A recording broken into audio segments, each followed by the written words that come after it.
Il existe une vérité sur notre place dans l'univers que la plupart des gens préfèrent ne jamais imaginer. Ce n'est pas une vérité philosophique. Ce n'est pas une idée abstraite. C'est une réalité mesurée par les télescopes, les sondes spatiales et les calculs les plus précis jamais réalisés par l'humanité. Et une fois que vous la comprenez vraiment, il devient impossible de voir le ciel nocturne de la même manière. Nous avons tendance à penser que l'espace est immense. Mais ce que nous appelons immense n'est en réalité que la première marche d'une échelle cosmique presque incompréhensible. La Terre semble grande pour nous. Notre planète contient des océans, des continents, des montagnes et des milliards de vies. Mais dans le système solaire, la Terre n'est déjà plus qu'un point minuscule. Et le système solaire lui-même n'est qu'une poussière flottant dans une galaxie gigantesque. Une galaxie qui contient des centaines de milliards d'étoiles. Une galaxie qui n'est elle-même qu'une parmi des milliards d'autres dans l'univers observable. Mais l'histoire ne s'arrête pas là. Parce qu'à seulement quelques millions d'années-lumière d'ici, une autre galaxie gigantesque se dirige lentement vers nous. La galaxie d'Andromède. Un titan cosmique contenant près d'1 trillion d'étoiles. Un objet si vaste qu'il est visible à l'œil nu depuis la Terre, malgré une distance presque inconcevable. Et pourtant, ce qui rend cette histoire vraiment troublante n'est pas sa taille. C'est la comparaison. Car lorsque l'on commence à comparer les échelles réelles de l'univers, planètes, étoiles, systèmes solaires, galaxies et espaces intergalactiques, une conclusion étrange apparaît. L'humanité n'est pas simplement petite. Nous sommes presque inexistants dans l'immensité cosmique. Et dans cette vidéo, nous allons faire un voyage à travers cette échelle. Nous allons partir de la surface de la Terre. Traverser les distances réelles du système solaire. Comprendre pourquoi la sonde voyage depuis presque un demi-siècle sans même quitter le voisinage du Soleil. Comparer la Voie lactée et la galaxie d'Andromède. Et enfin atteindre l'espace presque vide qui sépare les galaxies. Un endroit où les distances sont si grandes que même la lumière met des millions d'années à les traverser. Mais plus nous avancerons dans ce voyage, plus une question deviendra inévitable. Si l'univers est vraiment aussi vaste que les observations le suggèrent, alors quelle est réellement la place de l'humanité dans cette immensité? Et plus inquiétant encore, est-ce que les civilisations biologiques comme la nôtre pourront un jour dépasser les frontières de leur propre galaxie? Avant de continuer ce voyage à travers l'échelle réelle du cosmos, prenez une seconde pour vous abonner à la chaîne. Et dites-moi dans les commentaires une chose simple mais fascinante. Lorsque vous regardez le ciel nocturne, avez-vous l'impression de regarder quelque chose de proche ou quelque chose d'infiniment lointain? Parce qu'après cette exploration, votre perception du ciel pourrait changer pour toujours. Maintenant, commençons notre voyage. Et pour comprendre l'univers, nous devons d'abord comprendre à quel point notre propre planète est petite. Lorsque nous regardons autour de nous, la Terre semble immense. Les océans couvrent des distances qui paraissent infinies, les continents s'étendent sur des milliers de kilomètres et les montagnes donnent l'impression de toucher le ciel. Pour l'être humain, cette planète est un monde colossal. Chaque civilisation de l'histoire a vécu, grandi et imaginé l'univers entier depuis cette surface fragile suspendue dans l'espace. Pendant des milliers d'années, nous pensions même que tout tournait autour d'elle.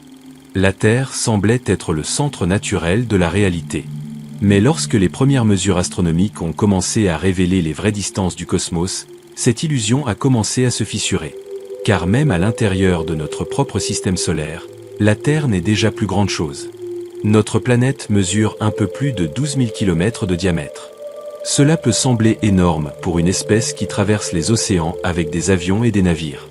Mais à l'échelle cosmique, cette taille devient presque insignifiante. Si la Terre était réduite à la taille d'une bille posée sur une table, le Soleil serait une sphère gigantesque située plusieurs mètres plus loin. Et entre ces deux objets, il n'y aurait presque rien. Ce vide immense entre la Terre et le Soleil est déjà la première surprise de l'univers. Car contrairement à ce que beaucoup imaginent, l'espace n'est pas rempli d'objets et de mondes. Il est dominé par le vide. Un vide presque absolu. La lumière du Soleil met environ 8 minutes pour parcourir cette distance. 8 minutes à voyager à la vitesse la plus rapide possible dans l'univers. Et pourtant, cette distance n'est que la première marche d'une échelle qui devient rapidement vertigineuse. Depuis la surface de la Terre, tout semble proche. La Lune paraît presque accessible dans le ciel nocturne. Mais même cette voisine céleste se trouve à une distance moyenne d'environ 380 000 km. Si vous pouviez conduire une voiture vers la Lune à la vitesse d'une autoroute terrestre, le voyage durerait plusieurs mois sans s'arrêter. Et pourtant, dans les dimensions du système solaire, cette distance reste presque insignifiante. La Terre tourne autour du Soleil dans une orbite invisible, parcourant chaque année un immense cercle dans l'espace. Nous voyageons à une vitesse incroyable, sans jamais ressentir ce mouvement. Chaque seconde, notre planète traverse l'espace à des dizaines de kilomètres. Chaque minute, nous avançons de milliers de kilomètres autour de notre étoile. Et pourtant, nous avons l'impression d'être immobiles. C'est l'un des paradoxes les plus étranges de l'univers. Nous sommes des passagers d'un vaisseau planétaire lancé à grande vitesse à travers le cosmos, sans même nous en rendre compte. Mais ce qui rend cette réalité encore plus troublante, c'est que même ce voyage rapide ne représente presque rien dans les dimensions du système solaire. Car le Soleil, cette étoile qui domine totalement notre ciel, n'est lui-même qu'un objet parmi des milliards dans la galaxie. Et si l'on pouvait s'éloigner progressivement de la Terre, puis du Soleil, nous commencerions à voir quelque chose d'encore plus déroutant. Notre planète disparaîtrait très vite. Elle deviendrait un point minuscule perdu dans la lumière de son étoile. Puis même le Soleil commencerait à rétrécir. Et finalement, tout le système solaire deviendrait presque invisible dans l'immensité du vide. Mais avant d'atteindre ces distances presque incompréhensibles, nous devons d'abord traverser un territoire fascinant. Un espace gigantesque rempli de planètes, de comètes, d'astéroïdes et de mondes glacés. Le domaine du Soleil. Car pour comprendre à quel point nous sommes petits dans l'univers, il faut d'abord comprendre la taille réelle de notre propre système solaire. Et c'est là que l'échelle du cosmos commence vraiment à devenir terrifiante. Lorsque l'on observe les illustrations du système solaire dans les livres ou les documentaires, tout semble relativement compact. Les planètes apparaissent proches les unes des autres, alignées autour du Soleil comme des perles sur un fil invisible. Mais cette représentation est profondément trompeuse. Car dans la réalité, le système solaire n'est pas un ensemble dense de mondes serrés les uns contre les autres. C'est un désert cosmique gigantesque. Un espace presque entièrement vide. Pour comprendre cela, imaginons une expérience simple. Si le Soleil était placé au centre d'un grand stade, réduit à la taille d'un ballon géant, la Terre ne serait qu'un petit grain de sable situé très loin dans les gradins. Et entre les deux, il n'y aurait pratiquement rien. Pas d'autres planètes visibles, pas de poussière dense, pas d'objets flottants partout. Seulement du vide. Un vide si immense que la plupart des sondes spatiales traversent le système solaire pendant des années sans rencontrer le moindre obstacle. La Terre orbite autour du Soleil à une distance moyenne d'environ 150 millions de kilomètres. Cette distance est si grande que les astronomes ont dû inventer une unité spéciale pour la mesurer. Ils l'appellent l'unité astronomique. Mais même cette distance impressionnante devient minuscule lorsque l'on regarde les planètes plus éloignées. Mars, Jupiter, Saturne, Uranus et Neptune se trouvent beaucoup plus loin. Neptune, la planète la plus éloignée du Soleil parmi les planètes principales, se situe à des milliards de kilomètres de notre étoile. La lumière du Soleil met plusieurs heures pour atteindre cette planète glacée. Et pourtant, même Neptune n'est pas vraiment la frontière du système solaire. Au-delà de son orbite commence une région mystérieuse appelée la ceinture de Kuiper. Un vaste anneau rempli d'objets glacés, de planètes naines et de fragments anciens datant de la formation du système solaire. C'est là que se trouve Pluton. Pendant longtemps, nous avons cru que Pluton marquait la limite de notre système solaire. Mais les découvertes modernes ont révélé que ce n'était que le début. Car bien au-delà de la ceinture de Kuiper s'étend une structure encore plus gigantesque. Un immense nuage de débris glacés qui entoure notre étoile à des distances presque inimaginables. Ce territoire lointain porte un nom fascinant. Le nuage d'Oort. Il s'agit probablement de la région la plus éloignée, encore liée gravitationnellement au Soleil. Une sphère immense contenant peut-être des trillions de comètes gelées. Certaines estimations suggèrent que le bord externe de ce nuage pourrait se trouver à plus d'une année-lumière du Soleil. Une année-lumière. Cela signifie que la lumière, qui se déplace à près de 300 000 km par seconde, mettrait une année entière pour parcourir cette distance. Et même à cette échelle gigantesque, nous serions encore dans le voisinage de notre étoile. C'est ici qu'apparaît une autre réalité fascinante. Depuis la fin des années 70, 2 sondes humaines voyagent à travers ce désert cosmique. Voyager 1 et Voyager 2. Ces machines extraordinaires ont quitté la Terre il y a presque un demi-siècle. Elles ont survolé les planètes géantes, transmis des images historiques et continué leur voyage vers les frontières du système solaire.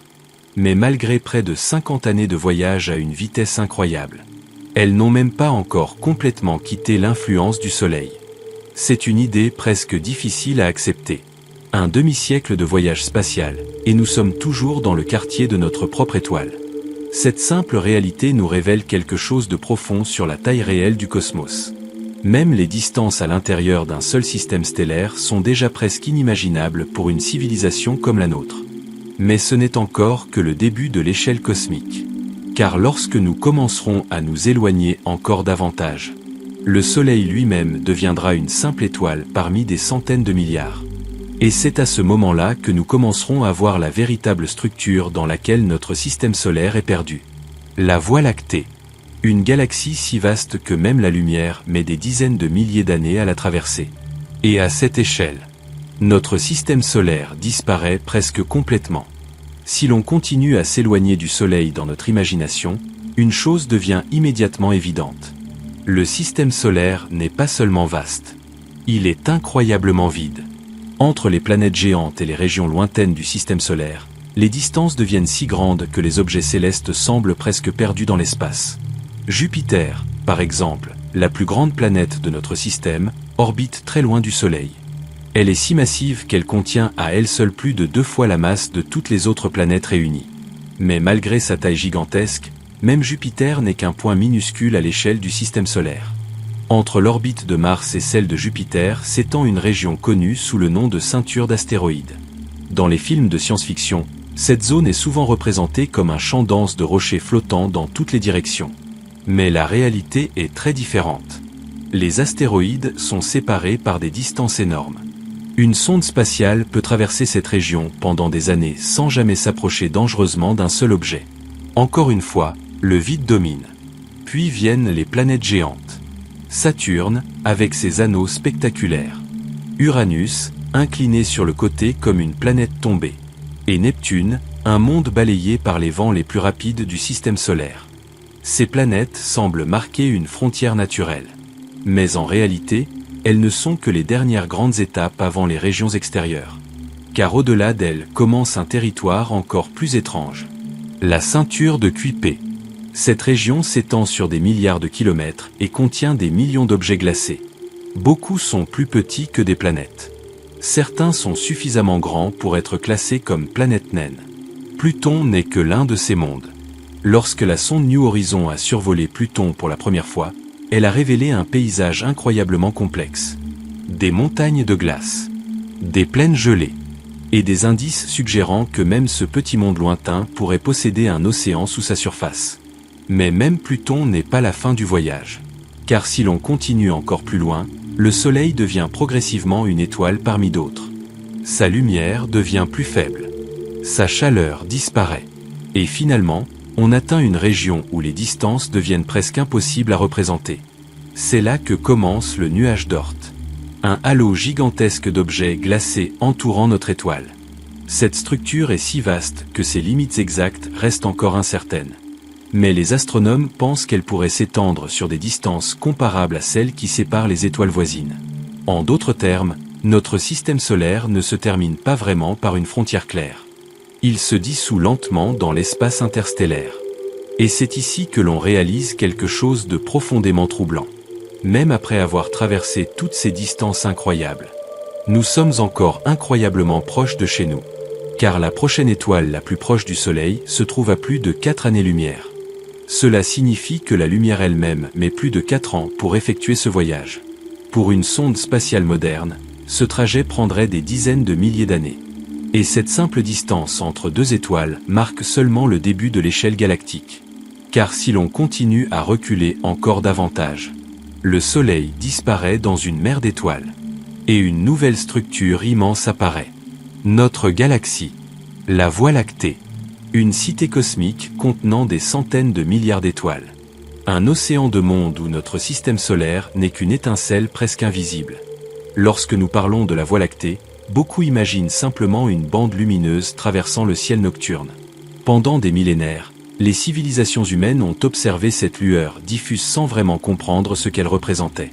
Certains peuples pensaient qu'il s'agissait d'un fleuve céleste. D'autres imaginaient une trace laissée par les dieux.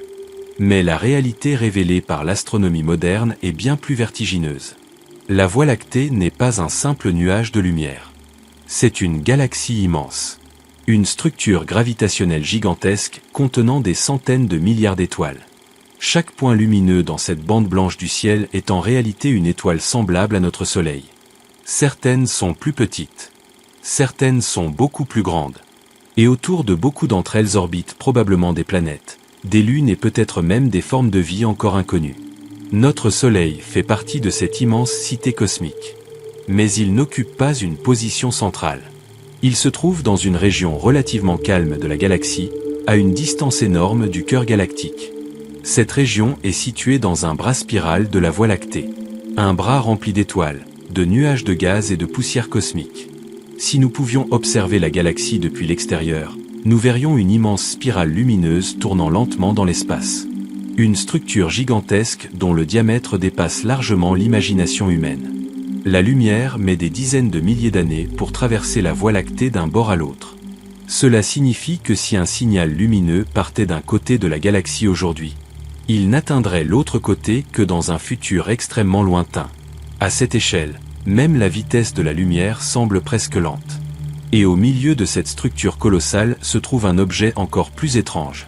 Le centre de la Voie lactée abrite un trou noir supermassif. Un objet si dense que même la lumière ne peut pas s'en échapper une fois passée au-delà de sa limite gravitationnelle. Ce trou noir porte un nom fascinant. Sagittarius à étoile. Sa masse équivaut à des millions de soleils compressés dans une région relativement petite à l'échelle galactique. Autour de lui, les étoiles tournent à des vitesses incroyables, prises dans son champ gravitationnel. Mais malgré la puissance de ce centre galactique, notre Soleil se trouve très loin de cette région chaotique. Il orbite tranquillement autour du centre de la galaxie. Et ce voyage est incroyablement lent. Il faut environ 200 millions d'années à notre étoile pour effectuer une seule révolution complète autour du centre galactique. Cela signifie que depuis l'apparition des dinosaures sur Terre, le Soleil n'a parcouru qu'une petite fraction de son orbite autour de la Voie lactée. Notre civilisation entière existe pendant une durée presque insignifiante à cette échelle. Et pourtant, même cette galaxie gigantesque n'est pas isolée. Car si nous pouvions voyager encore plus loin, bien au-delà des bras spiraux et des nuages stellaires, nous découvririons une autre galaxie immense. Une galaxie encore plus grande que la nôtre. La galaxie d'Andromède. Un titan cosmique contenant environ 1 trillion d'étoiles. Et ce qui rend cette découverte encore plus fascinante, c'est que cette galaxie ne s'éloigne pas de nous. Elle se rapproche. Lentement. Inexorablement. Les observations modernes montrent que la Voie lactée et Andromède se dirigent l'une vers l'autre à travers l'espace intergalactique. Et un jour, dans un futur extrêmement lointain, ces deux galaxies géantes pourraient se rencontrer. Un événement cosmique colossal. Une collision de structures contenant des centaines de milliards d'étoiles. Mais avant d'imaginer cette rencontre titanesque, nous devons d'abord comprendre la distance réelle qui sépare ces deux galaxies. Car entre la Voie lactée et Andromède, s'étend un vide presque inconcevable. Un désert intergalactique où les distances deviennent encore plus terrifiantes. Lorsque l'on observe le ciel nocturne dans un endroit parfaitement sombre, loin des lumières des villes, il est possible d'apercevoir un objet étrange. Une petite tache floue, presque fantomatique. Elle ressemble à une étoile très faible, mais ce n'en est pas une. Ce point de lumière est en réalité quelque chose de beaucoup plus grand. C'est la galaxie d'Andromède. Et ce que nos yeux voient dans le ciel est l'un des objets les plus gigantesques que l'on puisse observer directement sans télescope. Andromède est une galaxie spirale, tout comme la Voie lactée. Mais elle est encore plus vaste. Les estimations modernes suggèrent qu'elle contient près d'1 trillion d'étoiles. Cela signifie qu'elle pourrait posséder plusieurs fois plus d'étoiles que notre propre galaxie. Si nous pouvions observer Andromède de près, nous verrions une structure immense composée de bras spiraux lumineux, de nuages de gaz et de régions où de nouvelles étoiles naissent constamment. Des milliards de systèmes planétaires pourraient exister à l'intérieur de cette galaxie. Des milliards de mondes orbitant autour d'étoiles lointaines. Mais ce qui rend Andromède encore plus fascinante, c'est sa distance. Cette galaxie se trouve à environ 2,5 millions d'années-lumière de la Terre. Cela signifie que la lumière que nous voyons aujourd'hui a quitté Andromède il y a plus de 2 millions d'années. À cette époque, Les premiers ancêtres humains commençaient à apparaître sur notre planète. Chaque fois que nous observons Andromède dans le ciel, nous regardons en réalité profondément dans le passé. Nous voyons une image ancienne de la galaxie. Une image vieille de millions d'années. Mais cette distance immense cache une réalité encore plus surprenante. Contrairement à la plupart des galaxies de l'univers, Andromède ne s'éloigne pas de nous. Elle se rapproche. Depuis des décennies, les astronomes mesurent le mouvement de cette galaxie avec une précision croissante. Et toutes les observations indiquent la même chose. Andromède se dirige lentement vers la Voie lactée. La vitesse de ce rapprochement est énorme à l'échelle humaine. Des centaines de kilomètres par seconde. Mais à l'échelle cosmique, ce mouvement reste extrêmement lent. Il faudra encore des milliards d'années avant que ces deux galaxies commencent réellement à interagir. Et pourtant, ce futur événement est presque inévitable. Les simulations réalisées par les astronomes montrent que la Voie lactée et Andromède pourraient finir par fusionner. Lorsque cela se produira, les deux galaxies commenceront à se déformer sous l'effet de leur force gravitationnelle. Les bras spiraux seront étirés. Les nuages de gaz entreront en collision. De nouvelles vagues de formation d'étoiles apparaîtront dans toute la structure. Mais malgré cette image spectaculaire, il est important de comprendre quelque chose. Les galaxies sont tellement vastes que les collisions directes entre étoiles sont extrêmement rares. Même lors d'une fusion galactique, la plupart des étoiles passent simplement les unes à côté des autres. Elles changent de trajectoire, mais elles ne se percutent presque jamais. Ce qui se produit réellement, c'est une danse gravitationnelle gigantesque. Deux structures colossales se mélangent lentement pour former une nouvelle galaxie encore plus grande. Certains astronomes pensent que cette future galaxie pourrait être une immense galaxie elliptique. Un mélange des étoiles de la Voie lactée et d'Andromède. Un nouveau monde cosmique né de cette rencontre. Mais cette collision n'est pas ce qui rend la relation entre ces galaxies vraiment vertigineuse. Ce qui est vraiment troublant, c'est l'espace qui les sépare aujourd'hui. Car entre la Voie lactée et Andromède, il n'y a presque rien. Un vide immense. Un océan noir appelé l'espace intergalactique. Et c'est dans cet espace que l'échelle de l'univers devient réellement difficile à imaginer. Car une fois que l'on quitte les galaxies, les distances deviennent presque infinies. Lorsque nous regardons des images de galaxies prises par les télescopes spatiaux, l'univers semble rempli de lumière. Des spirales lumineuses, des amas d'étoiles, des nuages colorés de gaz et de poussière. Tout donne l'impression d'un cosmos dense et dynamique. Mais cette impression est trompeuse. Car entre ces îles de lumière s'étend quelque chose d'encore plus immense. Un espace presque totalement vide. L'espace intergalactique. C'est le véritable océan de l'univers. Un territoire si vaste que les galaxies elles-mêmes y apparaissent comme de simples points lumineux perdus dans l'obscurité. Entre la Voie lactée et Andromède, par exemple, la distance dépasse 2 millions d'années-lumière. 2 millions d'années de voyage pour la lumière. Et pourtant, ces deux galaxies font encore partie du même petit groupe galactique. Un ensemble gravitationnel appelé le groupe local. Ce groupe contient plusieurs dizaines de galaxies. Certaines sont grandes, comme la Voie lactée et Andromède. D'autres sont beaucoup plus petites, appelées galaxies naines. Mais même à l'intérieur de ce groupe relativement compact, les distances restent vertigineuses. La plupart de l'espace entre ces galaxies est presque totalement vide. Il n'y a pas d'étoiles visibles, pas de planètes, pas de nuages lumineux comme ceux que l'on observe à l'intérieur des galaxies. Seulement un gaz extrêmement diffus, quelques particules isolées et la lumière qui traverse lentement ces immensités. Si l'on pouvait voyager à travers cet espace, l'expérience serait profondément étrange. Pendant des millions d'années, il n'y aurait presque rien à voir. Les galaxies apparaîtraient comme des îles lointaines de lumière. Elles grandiraient lentement dans le champ de vision au fil des millénaires. Mais la majorité du voyage se déroulerait dans un silence cosmique presque absolu. Cette réalité change complètement notre perception de l'univers.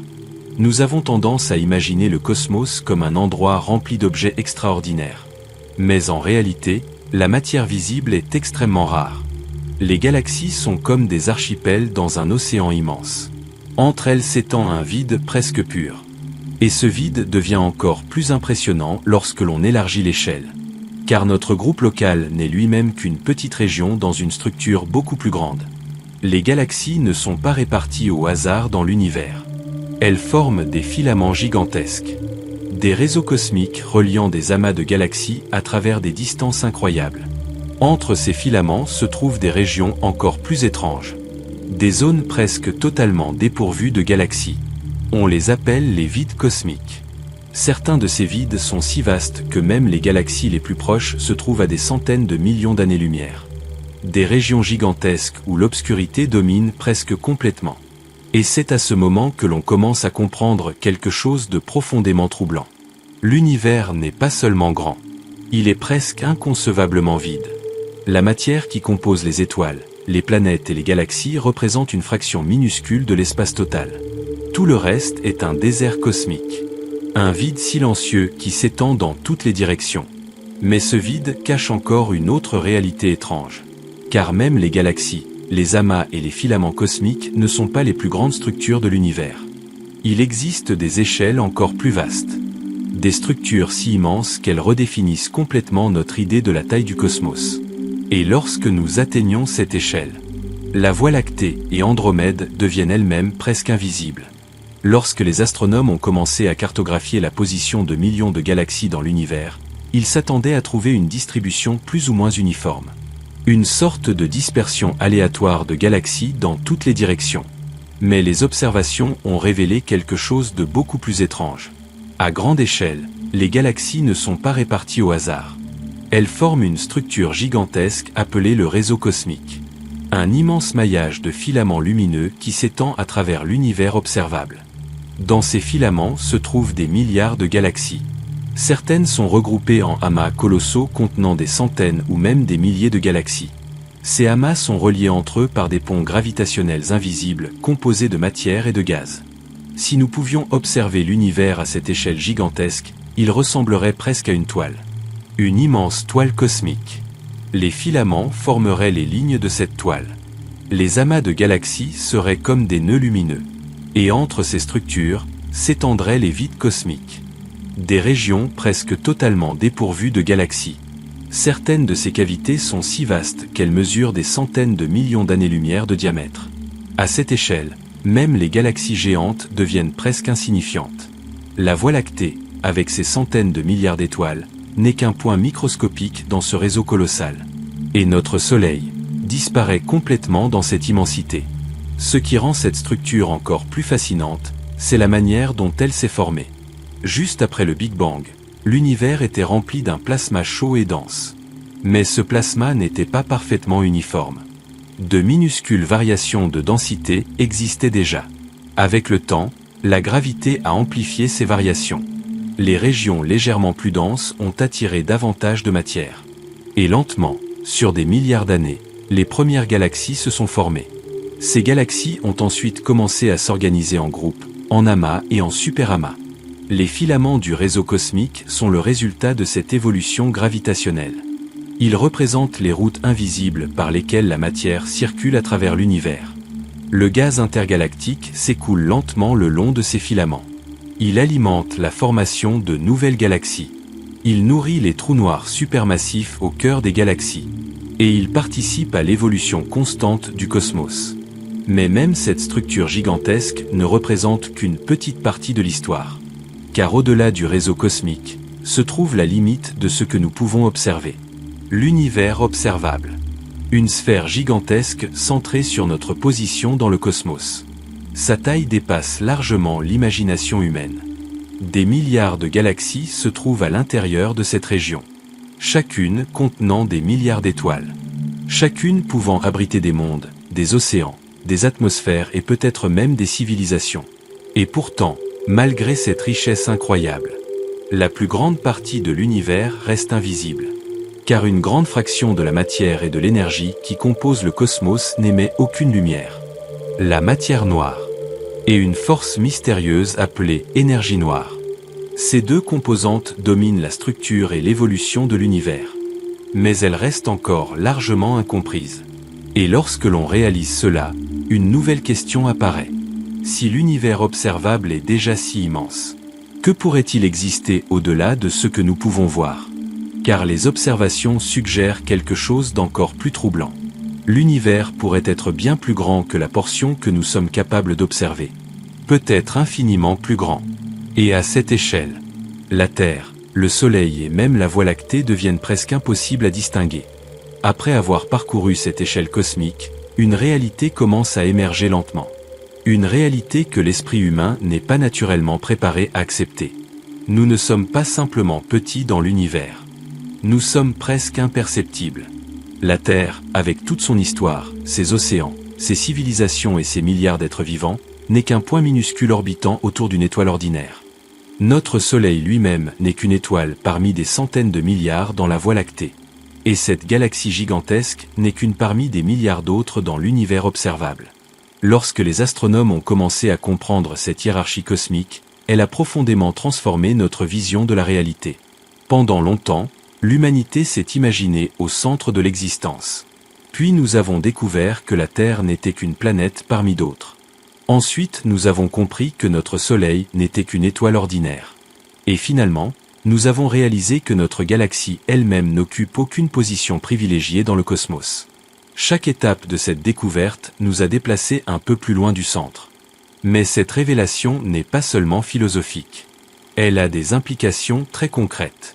Par exemple, lorsque l'on considère les distances réelles entre les étoiles et les galaxies, une question devient presque inévitable. Le voyage interstellaire est-il réellement possible pour une civilisation biologique comme la nôtre ? Même les étoiles les plus proches sont séparées par des distances immenses. À la vitesse des sondes spatiales actuelles, un voyage vers l'étoile la plus proche prendrait des dizaines de milliers d'années. Et les distances entre les galaxies sont encore bien plus gigantesques. Entre la Voie lactée et Andromède s'étend un espace si vaste que même la lumière met des millions d'années à le traverser. Pour une civilisation comme la nôtre, ces distances représentent des obstacles presque insurmontables. Cela signifie que la plupart des civilisations biologiques pourraient rester confinées à leur propre système stellaire. Ou peut-être à leur propre galaxie. Le cosmos pourrait être rempli de mondes habités qui ne se rencontreront jamais. Non pas parce qu'ils n'existent pas, mais parce que les distances qui les séparent sont trop grandes. C'est l'un des paradoxes les plus fascinants de l'univers.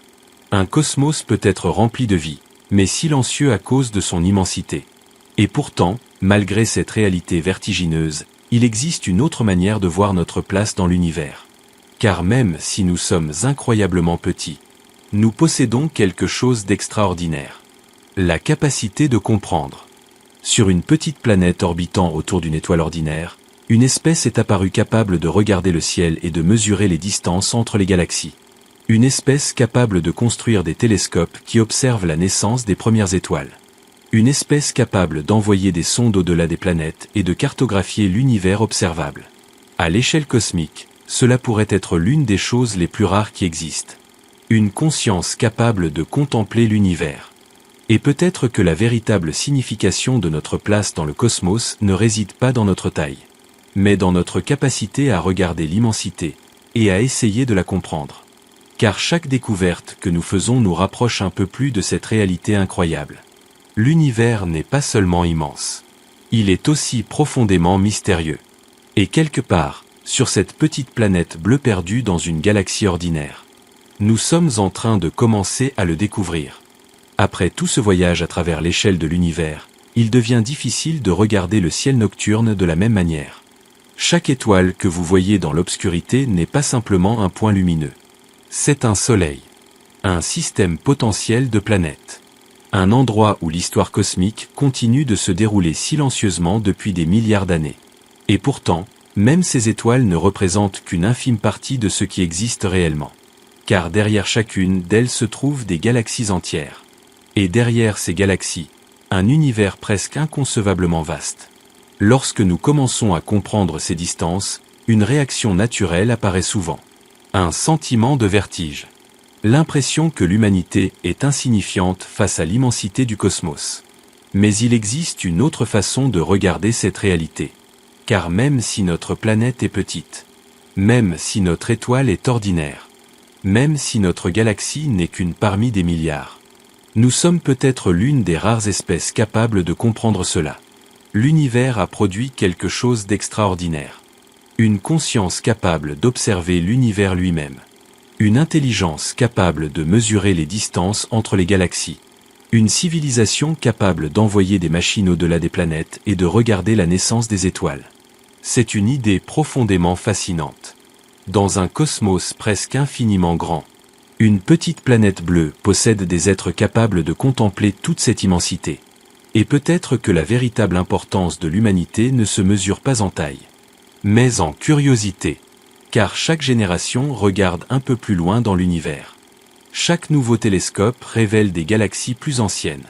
Chaque mission spatiale nous rapproche un peu plus des étoiles. Et quelque part dans ce processus, une question continue de nous accompagner. Sommes-nous seuls dans cet univers gigantesque? Ou bien existe-t-il d'autres civilisations, ailleurs dans ces milliards de galaxies, qui regardent elles aussi le ciel en se posant la même question? Pour l'instant, nous n'avons pas encore la réponse. Mais une chose est certaine. Nous vivons à une époque unique dans l'histoire de l'humanité. Une époque où nous commençons enfin à comprendre la véritable taille du cosmos.